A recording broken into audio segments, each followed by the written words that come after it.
I never thought my vacation in the Philippines would turn into a survival story. I had flown all the way from Russia, filled with dreams of beaches, sunsets, and delicious mangoes. I arrived in Manila brimming with excitement, my backpack filled with essentials, and, of course, a little too much confidence.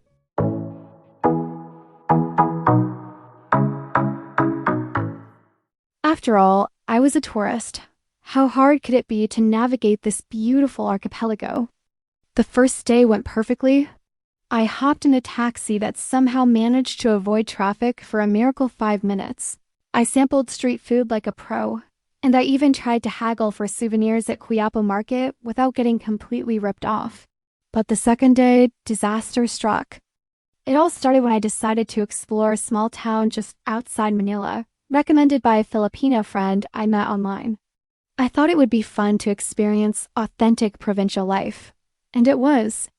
The town was charming. Narrow streets lined with colorful houses, small sari-sari stores selling everything from snacks to rubber flip-flops, and a plaza with kids playing basketball. Birds chirped, and the scent of grilled corn filled the air. It was like stepping into a postcard. I was feeling adventurous, so I decided to pay for a small tricycle ride to explore the outskirts. I fumbled with my money, pulling out bills to give to the driver, and that's when it happened. Somehow, in the excitement, I dropped my wallet. Poof. Gone. My cash, my credit card, my identification, all disappeared into the dusty streets of the town. At first, I panicked. I ran back and forth, asking everyone I could find if they had seen a blonde Russian tourist crying over money. Of course, the answer was always the same, a polite shake of the head and a shrug. I must have looked ridiculous sweating under the sun, waving my arms, muttering words that were a mix of Russian and English. The locals, instead of laughing at me, looked concerned. One old man even handed me a bottle of water, which was the nicest gesture anyone had ever given me. I accepted it gratefully, though I was still heartbroken. I realized quickly that I had no access to funds. My phone was dead, my wallet was gone, and there was no bank nearby. For the next 3 days, I survived on whatever people would give me and whatever I could find. On the first day, I tried asking a street vendor if I could work for food. The lady laughed so hard she nearly dropped the fried fish she was holding, but she smiled and handed me a small piece of fried banana. It wasn't much, but it was enough to keep me going, and the humor in that small exchange lifted my spirits. By the second day, hunger was real. I wandered through the town like a confused puppy, hoping someone would take pity on me. I was starving, but instead of panicking, I started noticing the beauty around me. Children ran past me with ice cream, laughing uncontrollably. Women carrying baskets of fruit greeted me with a cheerful, good morning, even though it was closer to noon. The local jeepneys rattled by, painted in bright colors, blasting OPM, original Filipino music, and I couldn't help but smile despite my plight. That's when I met Mang. He was an elderly man sitting outside a small shop, whittling a piece of wood with a smile that seemed to know everything. "You look lost, anak," he said, using the Filipino term for child. I nodded miserably, explaining my situation as best I could.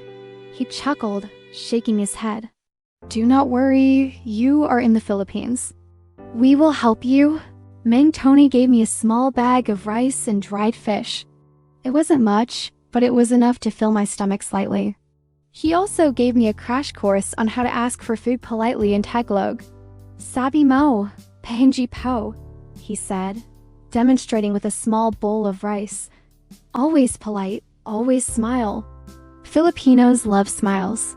I spent the third day learning what it really meant to experience Filipino hospitality. I wandered into a small chapel in the town square, and a nun noticed me looking utterly miserable. Without a word, she motioned for me to sit and handed me a small sandwich and a glass of water. I tried to explain that I had no money, but she just waved me off. "Do not worry," she said. "You are safe here." By the evening, a small crowd had gathered around me. It seemed that my story had spread through the town like wildfire, the lost Russian tourist who couldn't eat for 3 days. Instead of shame or embarrassment, I felt a warmth I never felt anywhere else. People brought me fruits, snacks, even small home-cooked meals.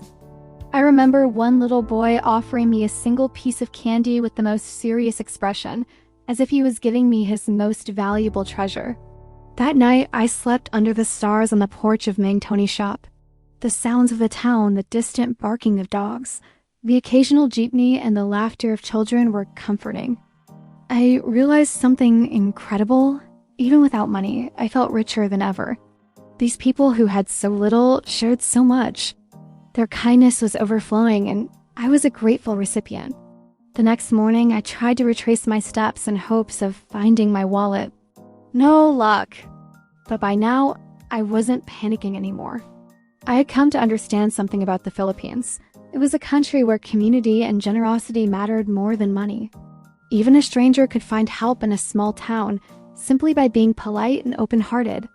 By the afternoon, a local shopkeeper I'd spoken to on the first day handed me an envelope. "A friend sent this," she said.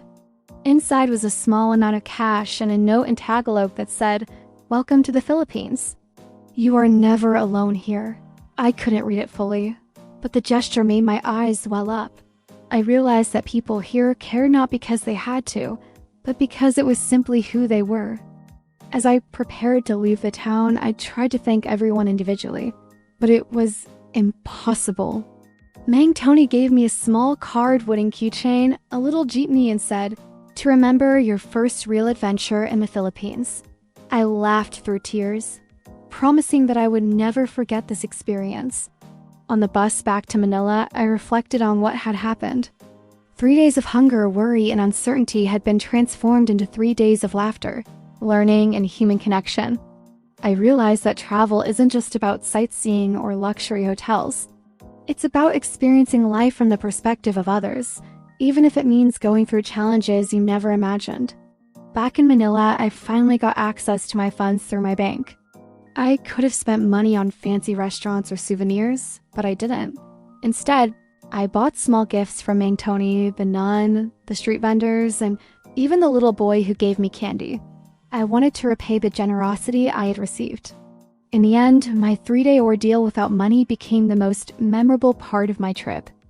I laughed at myself constantly. Who gets lost in a small town in the Philippines? Who survives on a piece of fried banana and rice? But most importantly, I learned about the true heart of the Filipino people. They are kind, warm, funny, and endlessly giving, even to strangers. I tell this story to anyone who will listen, and I always add a little humor. Next time, I will keep my wallet in my bra. People laugh, and I laugh too, but the lesson stays. Money comes and goes, but the kindness of strangers, the beauty of community, and the laughter shared along the way are priceless. Even now, when I see photos of the Philippines, I remember the warm smiles, the sticky rice, and the smell of grilled corn. I remember Mang Tony whittling his wood, the nun handing me food without a word, and the little boy offering candy as if it were gold. Most of all, I remember that sometimes losing everything is the best way to truly find the heart of a place. My trip didn't go as planned. I never got to stay in a luxury resort or see the most famous beaches with a guidebook in hand. But what I experienced was better than anything money could buy. Friendship, laughter, and the incredible warmth of strangers who treated me like family. And that, my friends, is why I will always go back to the Philippines. Not for the tourist attractions, not for the mangoes, not for the beaches, but for the people who showed me that even when you're lost, hungry, and alone, the world can surprise you with kindness. So, if you ever find yourself traveling in the Philippines, here's my advice. Don't panic if things go wrong. Smile, be polite, and trust the people around you. You might just end up with a story that's funny, heartwarming, and unforgettable just like mine. Because sometimes the best adventures come from the days you thought you were doomed, and the days when strangers become friends. And that's a lesson I'll carry with me forever.